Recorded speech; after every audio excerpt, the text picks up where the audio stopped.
Emotional কেন বলো তো?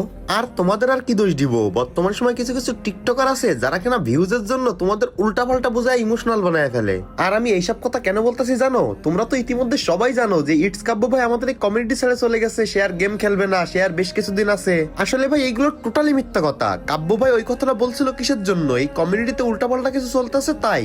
আর এইগুলো কিছু কিছু টিকটকার এত পরিমাণ ইমোশনাল করে তোমাদের বলছে যে তোমরা মনে করছো সত্যি সত্যি মনে হয় কাব্য ভাই এই কমিউনিটি ছেড়ে দিছে। কিন্তু না গাইস, কাব্য ভাই কমিউনিটি ছাড়ে নাই। আর কাব্য ভাইয়ের মুখ থেকেই তোমরা শুনো এটা। যারা স্যাড মিউজিক টিউজিক দিয়ে ভিডিও বানাচ্ছ তোমরা এটা বন্ধ করো।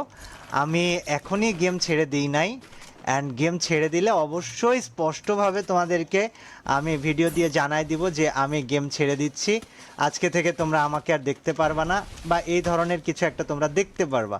সো এখন আগে যেটা উল্টাপাল্টা করতেছো এটা বন্ধ করো। কি গাইস, এবার বিশ্বাস হইলো তো? তো তোমরা যারা যারা কাব্য ভাইকে ভালোবাসো, দেখো আমার এই ভিডিওর নিচে আমার চ্যানেলের নামের পরে লেখা আছে ইটস কাব্য ভাই আমার অপমান করলো। তো সবাই ওই ভিডিওটা দেখে আসো যারা যারা কাব্য ভাইকে ভালোবাসো।